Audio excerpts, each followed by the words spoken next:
Hey everyone, it's Gravy signing in today.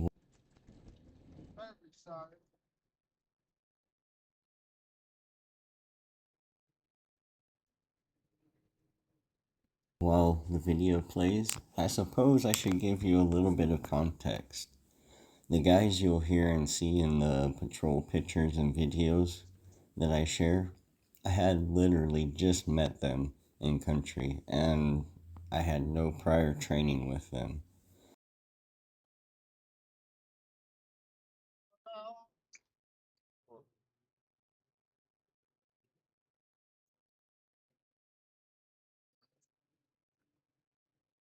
I had no idea what their protocols were for, well, any situation, let alone an unsafe, mission. But I just hoped and prayed that I could rely on basic training and AITs, guerrilla warfare training, because, yeah, we were in the desert, not in the forest. But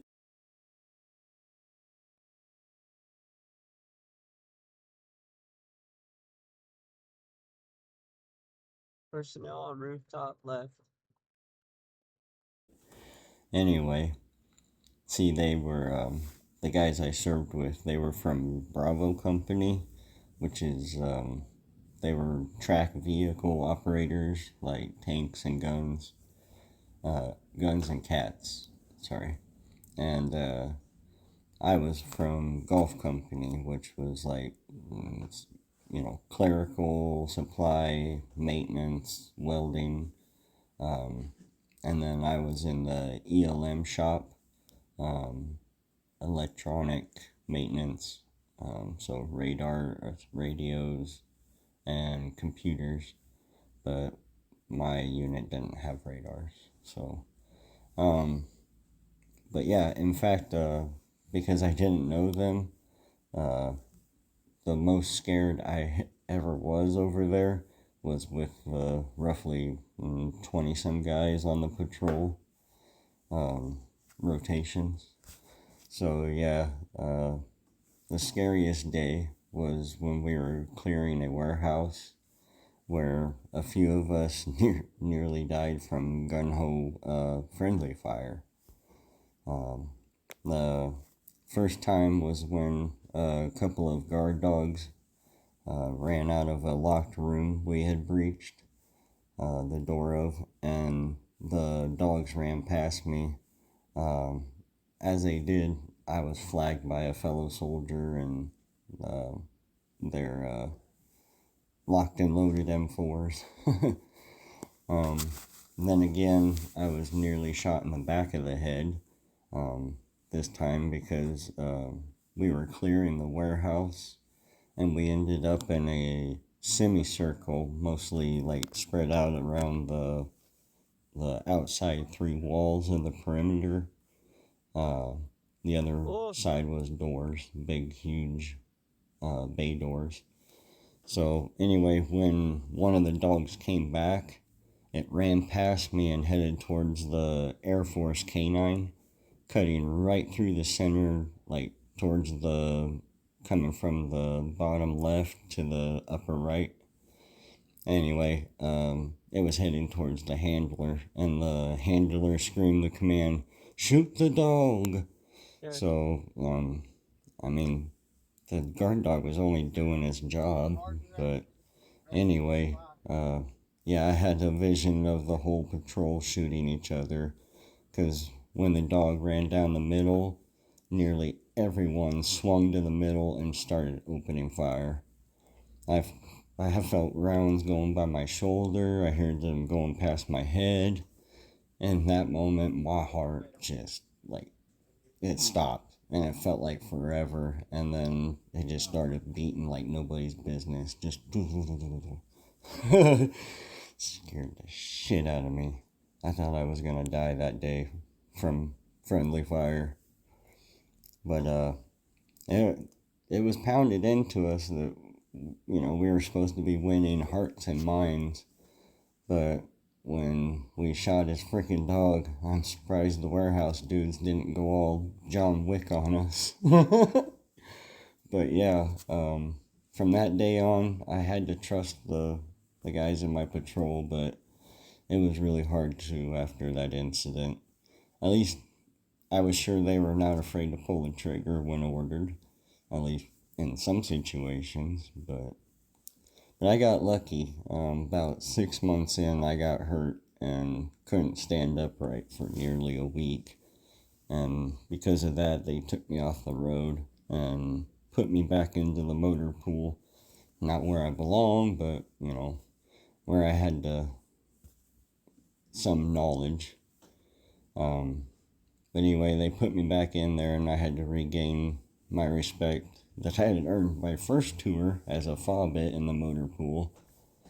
So, but, not to toot my own horn, but I was fast tracked to E4 specialist my first deployment because I learned Humvees maintenance in under like a month.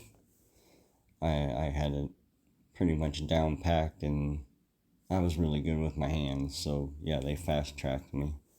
But being the FNG of a company who'd been together in country for a year already, it was kind of tough to gain their confidence. But I had to do my best in order to earn my stripes, I guess you could say. But sadly, my first tour, I wasn't in country a full 6 months. I was a week shy of getting my stripes. So, my combat stripes, that is, for my Class A uniforms. So, yeah, I was 1 week shy of earning my stripes. But, yeah, while in the States, I was kind of deemed useless because my company didn't have a radar section, which I spent over a year with drill sergeants learning how to maintain radars. And then I got stuck in the motor pool with Humvees and wheeled vehicles. So yeah, but anyway, my jobs were to do like punishment work in the States. Even though I was a good soldier, like I was only written up 2 times in my 5 years and was only ever written up in AIT for losing my winter boots. I mean, that's it. And then once for being late. So, but yeah, and I lost my boots in basic training after the drill sergeants had like trashed our barracks. I looked and looked through them and I couldn't find my winter boots. So, yeah. But when in the States, yeah, I was in my permanent duty station there at Fort Hood. I had to pull like guard duty. I had to pick up trash, So what road is pick this, up Chief? cigarette butts, which was nasty. Yeah, mow, rake. But yeah, Hey, Chief, what road is this? What road is this? Cheyenne? Alright.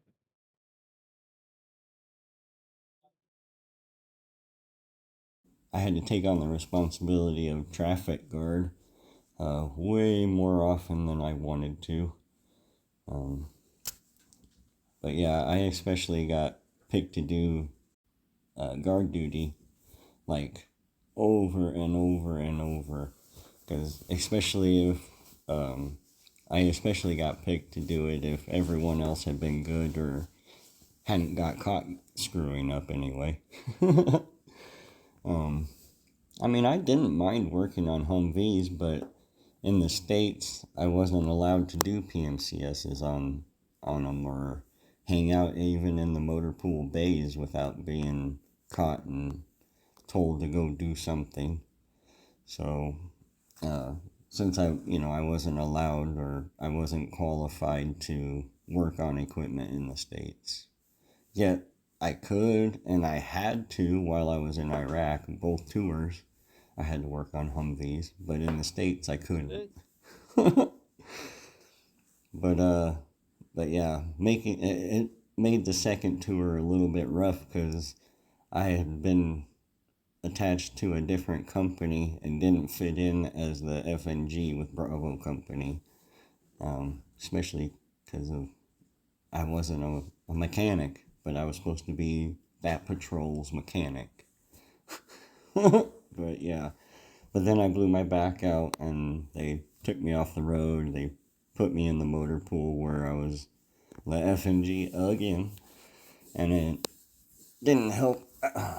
I had to wait on a van to go hang out with my ELM buddies since I lived clear across the base from the motor pool and where the other ELM shop personnel lived, which is the shop and personnel I would hang out with in the States, was the ELM and Service and Recovery, SNR.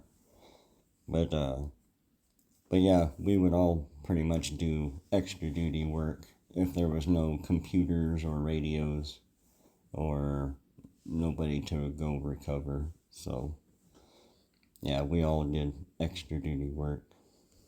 But while I was on the road as a mechanic, I didn't get a day off to enjoy much else than the like PX and the chow hall, because on our patrols Sundays like are somewhat of a day off of the road. Um, we were in the motor pool going over everything with a fine tooth comb. The motor pool was filled with like new faces that had shown up in the past like year and a half, and they had established themselves, you know, in the tight knit community of the motor pool. Most of the motor pool treated me like an outsider, not all, but most of them did, because there was only a few of us from my first tour that were still there. But yeah, my patrol, they kind of treated me like an outsider too, because I mean, I showed my ignorance of vehicles in general. Yeah, but I mean, because after a year in the States, I never touched a Humvee, and because never touched an MRAP in my life, I had no clue what I was doing. But yet I was supposed to be the patrol's mechanic. So, yeah, I was rusty and ignorant. But yeah, on our Sundays, when I got others' trucks done and cleared, they could go like barbecue, watch a movie, hit the gym, so on. But I had to stay until all my vehicles were cleared for service on Monday. So it was like I was just starting to fit in, and then I'd get sent off somewhere else, and then to be the FNG again. And then I guess I got good at keeping my mouth shut and just letting my work speak for itself for the most part, and earn people's approval that way. However, I was not a mechanic, so my patrol had reasons not to trust me, I guess, as their mechanic. And the TC, he would even keep me and the doctor, the medic, in the trucks. So I wasn't, I was looked down upon because I didn't have to pull security as much as others. Thomas Market. But yeah, that's a little kind of backstory, give you a little bit of context. So anyway, I hope you all enjoy this video and come back for more next time. Please like and share. Thank you. Bye. Gravy out.